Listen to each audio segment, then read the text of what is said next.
दोस्तों, यूपीएससी और यूपीपीसीएस 2026 में एक मेजर चेंज देखने के लिए मिला है, जिसमें सबसे पहली बात है कि क्वेश्चंस पूछने के तरीके एक एनालिसिस बेस पे हो गए हैं। एक इंटीग्रेशन अप्रोच लिया गया है, जो कि करंट अफेयर और आपके स्टैटिक को कनेक्ट करके पूछा जा रहा है।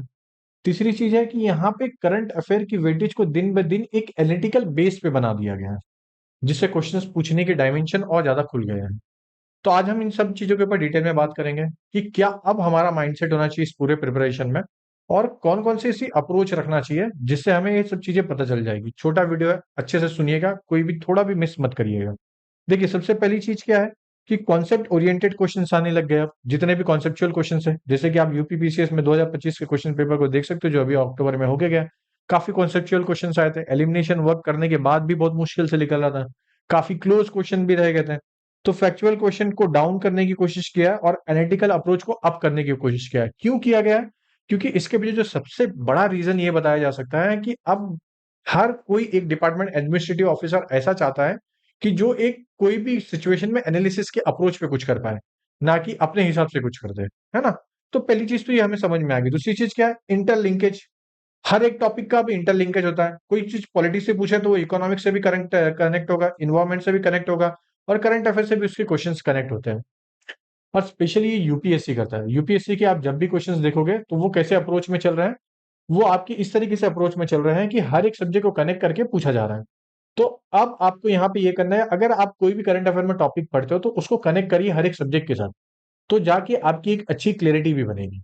ओके। फिर स्टेटमेंट बेस्ड पीवाईक्यू आ रहे हैं, जो सिर्फ एलिमिनेशन से नहीं निकलते, है ना, कि सिर्फ आपको एलिमिनेशन आ गया तो हो गया। और आजकल के टाइम पे एलिमिनेशन कैसा हो गया कि 10 क्वेश्चन साथ में साइंस का है तो ये भी साइंस का होगा, इसलिए इसके अंदर से ऐसे टिक मार्क कर देंगे। इस चक्कर में आधे बच्चे नहीं पड़ गए कि भाई हम इस तरीके से अप्रोच में करेंगे और हमारा हो भी जाएगा, और ये जो कि बहुत गलत अप्रोच है। बिलीव मी, एलिमिनेशन सिर्फ और सिर्फ आपके स्टैटिक और आपके करंट अफेयर के बेस पे ही होता है। अब एलिमिनेशन भी आप तभी अच्छे से कर पाओगे जब आपका मीन्स बहुत अच्छा होता है, क्योंकि आपके पास एनालिसिस पावर बढ़ती है ना। एलिमिनेशन तभी काम आती है जब आपका एनालिसिस पावर अच्छी होगी। आप एलिमिनेशन पावर लगा रहे हो, यूट्यूब पे कुछ लोगों ने आगे कुछ अलग अलग तरीके से बता दिया और आपने वो जाके अप्लाई करने की कोशिश करो और आपसे अप्लाई नहीं हुआ और आप फेल हो गए, तो उनकी गलती नहीं, गलती आपकी कि आप अंधा विश्वास कर लिए किसी के ऊपर। ओके। फिर उसके बाद क्या है? फिर हमारा है करंट स्टैटिक का इंटीग्रेशन। ऑब्वियसली अब करंट अफेयर और स्टैटिक को कनेक्ट करके ही पूछा जाएगा। जैसे कि इस बार यूपीपीसीएस में क्वेश्चन आए थे, क्या आए थे? तो वाइस प्रेसिडेंट के ऊपर से इलेक्शन हुआ तो पूछ लिया, प्रेसिडेंट के ऊपर से आया, प्रेसिडेंट की एक्टिविटी देखी तो पूछ लिए। फिर उज्ज्वला स्कीम के बारे में पढ़ा, एजुकेशन के बारे में दिखा तो पूछ लिया। तो ये सब चीजें क्या है, आपको वो देख रहा है कि कैसे आप करंट अफेयर को एक इंटीग्रेशन अप्रोच में या एक इंटीग्रेटेड अप्रोच में लेके चल रहे हो, है ना। तो इस तरीके से अगर आप कोई क्वेश्चंस को देखते हो, जिधर सबसे ज्यादा फोकस ये रखा जाता है कि अगर मैं स्टैटिक पूछ रहा हूं तो आपका करंट अफेयर का भी नॉलेज वहां पे कितना स्ट्रांग है। अगर आप वहां पे भी लैग कर रहे हो तो फिर तो बहुत बड़ी दिक्कत हो जाती है। तो इसके लिए हमेशा स्टैटिक और करंट अफेयर को कनेक्ट करके चलिएगा। ओके। तो अब ये मेजर चेंजेस आ गए। लास्ट में मैं बताऊंगा कि मैं क्या करता हूं और मेरा क्या एक सजेशन भी होता है इसमें। तो व्हाट एस्पिरेंट मस्ट चेंज, क्या अब एस्पिरेंट्स को चेंज करना चाहिए? सबसे पहली चीज है कि फोकस, सबसे ज्यादा फोकस अब कॉन्सेप्ट पे लगाइए, ना कि हर चीज रट्टा मारने पे। अब हो क्या गया है, मैं एक रियलिटी बताऊं, डार्क रियलिटी है। हर कोई मार्केट में सबके पास वो कोई बुक मिल जाती है, कोई क्विक रिवीजन बुक मिल जाएगी, कोई किसी चीज की रिवीजन बुक मिल जाएगी, वो लेके पढ़ना चालू कर दे, मतलब पूरा रट ले रहे हैं। फिर एग्जाम होता है और बिलीव में 90% लोग इस चीज को कनेक्ट कर पाते होंगे कि जैसे ही एग्जाम होता है और उस एग्जाम हॉल में जाते हैं और उनको ये पता चलता है, अरे यार मैंने ये चीज तो याद थी मगर मुझे ये कॉन्सेप्ट नहीं पता था, इसके वजह से मेरा ये क्वेश्चन गलत हो गया। आने के बाद ये रियलाइज होता है कि मेरे को ये क्वेश्चन मार्क किया था मैंने पहले, मगर बाद में ये मार्क कर दिया। तो उसके पीछे सबसे पहला रीजन क्या था? सबसे बड़ा रीजन यही था इसके अंदर कि आपका कॉन्सेप्ट नहीं क्लियर था। सिर्फ आपने एक कंपाइल कर लिया कोई भी सोर्सेस को और उस सोर्सेस के फैक्ट्स को बहुत ज्यादा क्लियर कर लिया, जिसकी वजह से ही आपको दिक्कत आ गई। तो यहाँ पे आपको सबसे पहले आप क्या करना है, अपने कॉन्सेप्ट क्लियर करने हैं। कैसे करना है, मैंने पिछले वीडियो में बताया है कि एनसीईआरटी को सबसे ज्यादा फोकस में रखी है। फिर integrated current affair with subject. आप सब्जेक्ट के साथ करंट अफेयर को कनेक्ट रखिए कि कैसे कैसे सब्जेक्ट, कैसे कैसे करंट अफेयर का चल रहा है। तो अब ये कैसे कर सकते हैं सर, कि मैं बोलता हूँ जैसे ही आपका मेंस पढ़ के होता है, जैसे ही आपका अच्छे से पढ़ के होता है, सिलेबस का लगभग 60% पढ़ के होता है, तो आपको ये पता चल जाता है कि हाँ, अब क्वेश्चंस यहाँ से पूछे जा सकते हैं, है ना। जब आप न्यूज़पेपर पढ़ोगे तो आपके बैक एंड द माइंड में चलता रहेगा कि मैं इस तरीके से कर रहा हूँ और मैं इस तरीके से पढ़ रहा हूँ। जैसे ही मैं इस तरीके से पढ़ रहा हूँ तो मेरे लिए ये बेनिफिट हो गया कि अब मैं फटाक से आंसर निकाल पा रहा हूँ और मुझे ये भी पता चल जा रहा है कि ये क्वेश्चंस कहाँ से सिलेबस में से आए हैं।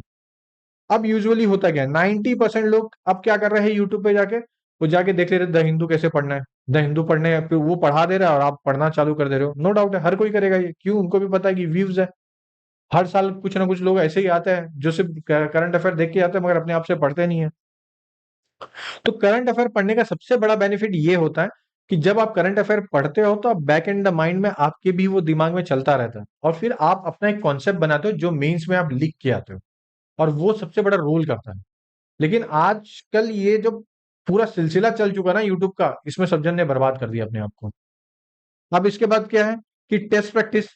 तो टेस्ट प्रैक्टिस या तो बहुत ही लेट करते हैं या तो बहुत ही जल्दी कर देते हैं। तो बहुत जल्दी करने का नुकसान ये होता है कि कुछ कुछ महीने के बाद हम बंद ही कर देते हैं, और बहुत लेट कर देते हैं तो फिर उसका कोई वैल्यू भी नहीं निकलता है। जैसे कि 2 महीना पहले सब डिसाइड करेंगे कि हम प्रीलिम्स का हम टेस्ट देना चालू करेंगे और उस 2 महीने में हमारा प्रीलिम्स निकल भी जाएगा। इतनी गलत फहमी में रहते हैं, नहीं होता ऐसा।